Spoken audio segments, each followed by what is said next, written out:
अत्यंत भयभीत व्यक्ति, कल कहीं मर तो नहीं जाऊंगा, आज ही कर लूं सब, वो भी पाप करता है। लेकिन श्रीमद् भागवत क्या करती हैं, मृत्यु का सीधा सीधा अर्थ समझा देती हैं। मृत्यु क्या है, और जब व्यक्ति को मृत्यु समझ में आती है तो वो निर्भय, उसके हृदय से भय चला जाता है, प्रेम प्रकट हो जाता है, आनंद प्रकट हो जाता है। और इस आनंद को प्रकट करता कौन है, बोले श्रीमद् भागवतम शास्त्रम कलौ कीरेण भाषितम। श्रीमद् भागवत मृत्यु से परिचय कराती है। भागवत की कथा, मैं कथाओं में एक बात कहा करता हूं, बहुत ध्यान से सुनिएगा। ये 7 दिन की कथा क्या है, 7 फेरे हैं हमारे ठाकुर जी के साथ। प्रत्येक दिन की कथा से एक फेरा हो रहा है। दूसरे दिन की कथा कल दूसरा फेरा, तीसरे दिन की तीसरा फेरा, चौथे दिन की चौथा फेरा, ऐसे 7 दिन की कथा से 7 फेरे हो गए ठाकुर जी के साथ। अब 7 फेरे हो गए मतलब हमारा ब्याह है ठाकुर जी के संग। और जैसे ही ब्याह भयो, अब ब्रजभाषा आ जाए बीच बीच में सुन लेना है, ठाकुर जी से ब्याह भयो।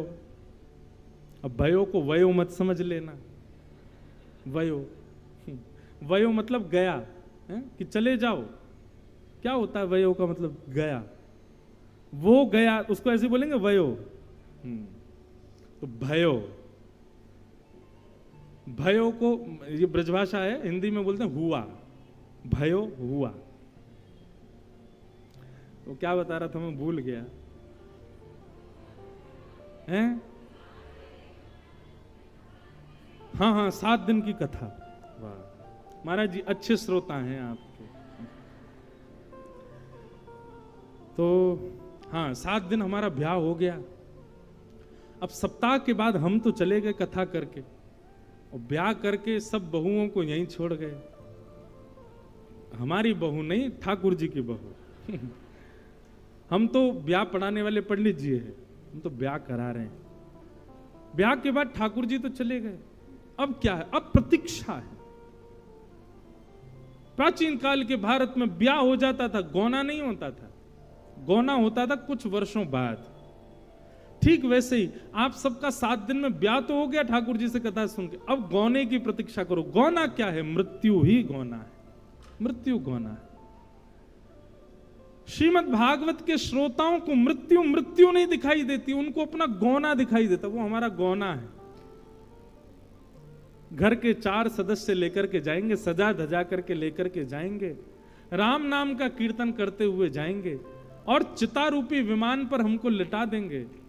और उस विमान में बैठ करके हम कहां जाएंगे, अपने प्रियतम के घर जाएंगे।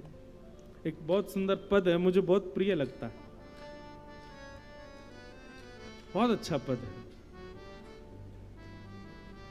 कथा सुनने वाले के लिए मृत्यु क्या हो जाती है, चलवा पिया के देश,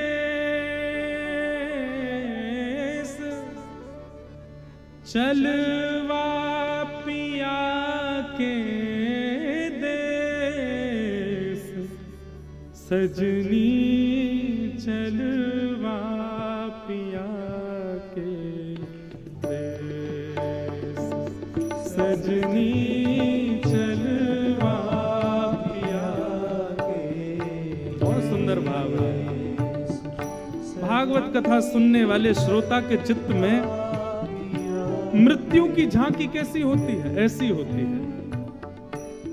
हे चलवा पिया के देश, सजनी चलवा,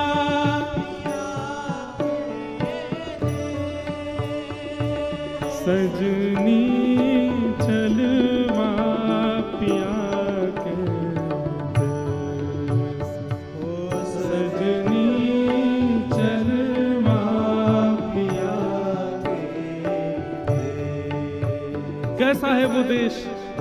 अच्छा, ये पद में दो भावों से गाता हूं।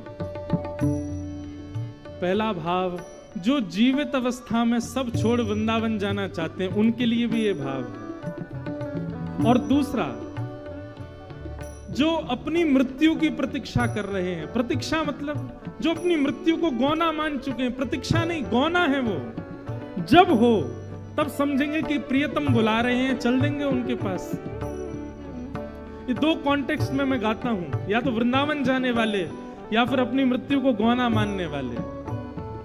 सजनी चलवा पिया के देश, ओ सजनी चलवा पिया के देश, सजनी चलवा पिया के देश, सजनी चलवा पिया के देश, ओ चलवा पिया के देश, सजनी चलवा पिया के देश, सजनी चलवा पिया सजनी चलवा पिया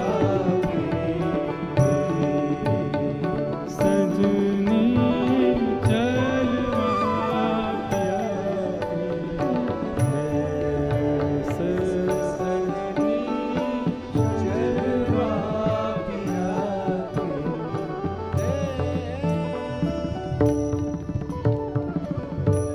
तो कथा सुनने के बाद में मृत्यु मृत्यु नहीं रहे, हमारा गौना है। हम तो प्रतीक्षा कर रहे हैं, हम श्याम सुंदर के हो चुके हैं, अब बस प्रतीक्षा है कि कब प्रियतम का बुलावा आएगा, कब जाएंगे। और प्रियतम का बुलावा दो तरीके से आएगा बंधुओं, या तो प्रियतम वृंदावन बसा देंगे जीवन पर्यंत के लिए, और वृंदावन न भी बसाएं तो वृंदावन आपके चित्त में बस जाए तो प्रियतम का बुलावा मृत्यु को ही समझिए। कथा सुनने वाले के लिए मृत्यु मरणासन अवस्था नहीं होती है, मृत्यु शोक का विषय नहीं होता। कथा सुनने वाले के लिए मृत्यु प्रियतम का बुलावा है, प्रियतम का स्नेह है। तो श्रीमद् भागवतम शास्त्रम कलौकीरेण भाषितम्, श्रीमद् भागवत रूपी शास्त्र कली रूपी इस कलयुग में भगवत प्राप्ति का साधन है। प्रश्न किया, बोले महाराज भागवत की कथा सबसे पहले किसने किसको सुनाई, आप कृपा करके हमको बताइए। तब बताया गया सबसे पहले भागवत की कथा सनत सनंदन सनातन सनत कुमारों ने नारद जी को सुनाई। क्यों सुनाई नारद जी को? तो वर्णन किया, नारद जी एक बार भ्रमण करते हुए पृथ्वी पर वृंदावन पहुंचे। वृंदावन में उन्होंने भक्ति महारानी को देखा। भक्ति महारानी बड़ी प्रसन्न नहीं थी क्योंकि उनके पुत्र ज्ञान और वैराग्य वृद्ध हो गए थे। उनकी प्रसन्नता के लिए नारद जी महाराज ने बद्रीनाथ में जाकर के सनत कुमारों से पूछा। तब सनत कुमारों ने कहा, ज्ञान और वैराग्य को पुष्ट करने का एक ही तरीका है। क्या? गंगा द्वार समीपे तु तटमानंद नामकम, गंगा के द्वार पर आनंद नाम के वन में भागवत की कथा कराओ, उसी से ज्ञान और वैराग्य पुष्ट होते हैं। बंधुओं बहुत ध्यान से सुनिएगा, आप यहां भक्ति पुष्ट करने नहीं आए हो। भक्ति आप सबकी पुष्ट है, भक्ति मेरे अंदर आप सबके अंदर है। क्यों लगता है कि भक्ति हमारी पूर्ण नहीं है? क्योंकि ज्ञान और वैराग्य पुष्ट नहीं है। भक्ति के दो पुत्र हैं, ज्ञान और वैराग्य, वो हमारे चित्त में नहीं है। और ज्ञान और वैराग्य के ना होने के कारण मां भक्ति जो है वो विचलित रहती है। इसलिए हमको लगता है कि भक्ति हमारी पूर्ण नहीं। जैसे ही आपको ज्ञान हो जाएगा, जैसे ही आपको वैराग्य हो जाएगा। अब यहां ज्ञान और वैराग्य क्या, बस ये दो बातें सुन लो, फिर हम कथा को विराम देते हैं आज के प्रसंग को। ज्ञान क्या है? विवेक को ज्ञान कहते हैं। सही और गलत की पहचान हो जाना, इसको ज्ञान कहते हैं। ज्ञान का मतलब बहुत नॉलेज होना नहीं होता, ज्ञान का मतलब विवेकी होना होता है। नॉलेजेबल व्यक्ति को प्रधानमंत्री नहीं बनाया जाता, विवेकी व्यक्ति को बनाया जाता है। हमारे घर में दोनों होते हैं, एक बहुत पढ़ा लिखा होता है और एक वो होता है जो पढ़ा लिखा नहीं है पर निर्णय सही बताता है। दो लोग होते हैं ना। लाइफ के जब बहुत बड़े डिसीजन लेने होते हैं, पढ़े लिखे के पास नहीं जाते आप, उसके पास जाते हो जिसका निर्णय सटीक होता है, उसी को ज्ञान कहते हैं। और ये ज्ञान बंधुओं कहां से आता है? ये सत्संग में ही आता है। गोस्वामी जी कहते हैं बिन सत्संग विवेक न होई, और ये विवेक भी राम कृपा बिन सुलभ न सोई। आप पढ़ लिख करके विद्वान अपनी काबिलियत पर बन सकते हो, पर विवेकी ज्ञानी आप राम जी की कृपा से ही बनोगे। रावण के पास 10 सिर हैं, वो ज्ञानी बहुत है, पर विवेकी तो श्री हनुमान जी हैं। विवेकी तो श्री हनुमंत लाल है, रावण नहीं है। तो हमको विवेक प्राप्त करना, उसी को ही ज्ञान कहते हैं। विवेकी होना अच्छी बात है। माफ कीजिए, जिस व्यक्ति को निर्णय लेने में बहुत समय लगता है ना, समझ जाना कि वो सत्संग कम करता है।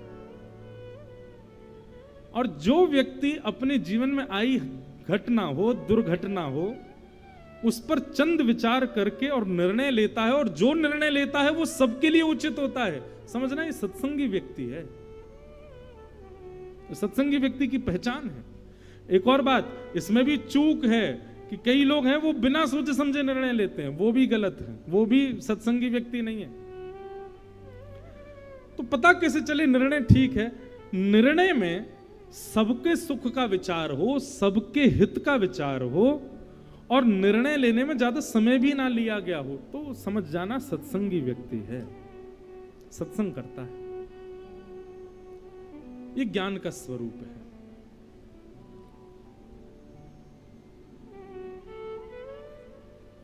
हनुमान जी महाराज की पूंछ में आग लगाई गई।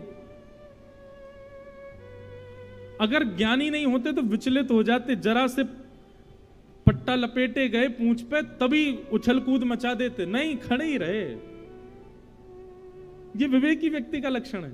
लंबी पूंछ करते गए, और लाओ और लाओ और लाओ। क्यों भाई? पूरी लंका है, बड़ी लंका है, ज्यादा सामग्री लगेगी, खड़े रहो। ज्ञानी है इसीलिए ऐसा कर पाए। और जैसे ही आग लगाई महाराज, जिस जिस घर से आया था कपड़ा सारे जला दिए, विभीषण को छोड़ के सारी लंका जल गई। अच्छा, लंका जलाने का एक कारण और था, पता है आपको? हनुमान जी महाराज ने जब लंका देखी ना, हनुमान जी मोहित हो गए लंका पर। वाह, बड़ी सुंदर है। हनुमान जी महाराज ने जब लंका को देखा तो बोले कितनी सुंदर लंका है, लेकिन तुरंत मन में विचार किया, इतनी सुंदर लंका है पर श्री राम जी से युक्त नहीं है, और राम जी से युक्त नहीं है और मुझे भा रही है, तो ऐसी लंका को तो आग लगा दूंगा मैं, जिसमें राम जी नहीं है, जो राम जी की नहीं है। मुझे कैसे भा सकती है? मुझे कैसे प्रिय लग सकती है? और मुझे यदि प्रिय लग गई है और राम जी से विहीन है, ऐसी लंका को मैं देख नहीं सकता दोबारा। उसको ऐसा बना दिया कि दोबारा आऊं तो मेरा मन ना लगे इसको देखने में। लंका ऐसी बना करके गए कि जब राम जी की पूरी सेना लेकर के हनुमान जी आए ना, तो दूर से ही देखते ही हनुमान जी का अब मन ही नहीं कर रहा लंका को देखने का। बोला हाँ अब ठीक है, अब मेरे नेत्रों को भा नहीं रही, अब बढ़िया है। राम जी से युक्त होती तो देखता इसको। बहुत सुंदर है राम कथा भी, अद्भुत है। तो हनुमान जी विवेकी हैं, रावण ज्ञानी है। हमको विवेकी बनना है। कब कहां कैसे क्या निर्णय लेना है, और वो निर्णय सबके हित का है कि नहीं, उस निर्णय में कहीं मेरा पक्षपात तो नहीं हो रहा है, ये विचार करके निर्णय लेना, ये सत्संगी व्यक्ति का लक्षण है। ये ज्ञान कहलाता है, सही गलत की पहचान। भक्ति के प्रथम पुत्र ज्ञान, और भक्ति के दूसरे पुत्र का नाम है वैराग्य। वैराग्य कौन है? मैं अपनी हर कथा में कहता हूं, वैराग्य का मतलब हम त्याग समझते हैं, छोड़ देना। वैराग्य किससे करना है? तजोरे मन हरि विमुखन को संग। उल्लासनगर के अपने उन सब मित्रों पर ध्यान रखना जो 7 दिन में कथा में नहीं आ रहे हैं। 7वें दिन तक जिसका यहां पर आना नहीं हो, 8वें दिन अपने फोन में ब्लॉक कर देना, अपने व्हाट्सएप से उसको उड़ा देना, फेसबुक इंस्टाग्राम जहां पर भी वो है उसको विदा कर देना। जा बेटा, मेरे अब तू किसी काम का नहीं है। क्यों? ठाकुर जी से तेरा कोई संबंध नहीं तो मेरा तुझसे कोई संबंध नहीं। भाई आजकल लोग कहते हैं अपनी चीजों के लिए स्टैंड लो, अपनी चीजों के लिए स्टैंड लो, अपनी चीजों के लिए लड़ो। अरे हम वैष्णव हैं, हम ठाकुर जी के लिए इतना नहीं कर सकते? जो ठाकुर जी का नहीं वो हमारा नहीं है। इतना स्टैंड तो ले ही सकते हैं। आप कहोगे महाराज जी वो घर का ही व्यक्ति हो तो? अब घर में तो संग ही रह रहे हो, फोन पे ब्लॉक कर दो उसको। कहीं से तो ब्लॉक करो, कहीं से तो संबंध तोड़ो। और आजकल महाराज जी ऐसा हो गया है, प्रत्यक्ष किसी को कह दो कि मैंने तुझे छोड़ दिया, वो नहीं माना जाता। इंस्टाग्राम पे ब्लॉक कर दिया उसने। ओहो, मुझे तो ऐसा लगता है आने वाले समय में जैसे महाराज जी डाइवोर्स के केस होते हैं ना, ब्लॉक के भी केस चलेंगे। वकील किया है, क्यों? ये ब्लॉक करना चाह रहा है मुझे। भाई इतना सोशल हो गए हैं लोग, इतने सोशल मीडिया के अधीन हो गए हैं। हर युग में 2 राक्षस, हिरण्यकश्यप, हिरण्याक्ष, शिशुपाल, दंतवक्र, रावण, कुंभकर्ण। कलयुग में इंटरनेट नहीं, मोबाइल फोन और सोशल मीडिया, ये 2 राक्षस हैं कलयुग के। कल की भगवान आकर के कल की का ही थोड़ा अपभ्रंश कर दो, क्लिक हो जाएगा, क्लिक। बस आकर के ऑफ क्लिक करेंगे वो, इन दोनों को ही बंद करेंगे, सोई सतयुग प्रारंभ हो जाएगा। जिस दिन इंटरनेट और फोन बंद हो गए उसी दिन से सतयुग शुरू। महाराज जी अभी अगर ऐसा हो, इसी समय इसी वक्त पूरे वर्ल्ड का इंटरनेट बंद हो जाए, कितनी 5 मिनट के लिए बंद हो जाए, कम से कम नहीं तो 5000 मृत्यु तो हो जाएंगी 5 मिनट में। लोग सच, आप सही में हंस रहे हैं, लेकिन ये रिसर्च की बात है। अगर 5 मिनट के लिए पूरे एक पूरा का पूरा देश खत्म हो सकता, और एक नहीं अनेक देश खत्म हो जाएंगे 5 मिनट में। यही तो राक्षस करते हैं, वो सबको अपने अधीन करते हैं। तुम मेरे बिना रह नहीं सकते, यही तो राक्षसों ने किया हमेशा, और यही आजकल हो गया। और ये मैं आपको क्या कह रहा हूं, मैं खुद भी उसके अधीन हूं, लेकिन हैं तो हैं। तो भैया जो ठाकुर जी का नहीं उससे हमारा कोई संबंध नहीं। तजोरे मन हरि विमुखन को संग। ये ज्ञान और वैराग्य हैं, इन 2 को कम से कम इतनी मात्रा में तो जीवन में लाओ। ज्ञान और वैराग्य की पुष्टि के लिए भागवत की कथा हुई, और भागवत कथा होते ही महाराज जैसे ही भक्ति महारानी अपने पुत्रों को लेकर के आई, कथा में आते ही ज्ञान और वैराग्य युवान हो गए, नृत्य करने लगे। भक्ति सुतौ तौ तरणौ गृहीत्वा प्रेमैक रूपा सहसा विरासित, श्री कृष्ण गोविंद हरे मुरारे नाथेति नामानि मुहुर्वदन्ति। भक्ति महारानी ज्ञान वैराग्य के साथ आई, और कथा में आते ही ज्ञान वैराग्य दोनों युवा हो गए। और जैसे ही युवा हुए, युवा होते ही भक्ति महारानी नृत्य करने लगी, भक्ति को देख के ज्ञान वैराग्य नृत्य करने लगे, और इन तीनों को देख करके जितने श्रोता थे सब नृत्य करने लगे, आनंद करने लगे। बोलो भागवत महापुराण की। तो श्रीमद् भागवत के महात्म का प्रथम सर्ग कहता है ज्ञान और वैराग्य को पुष्ट करने के लिए भागवत की कथा है, ताकि हमारा ज्ञान पुष्ट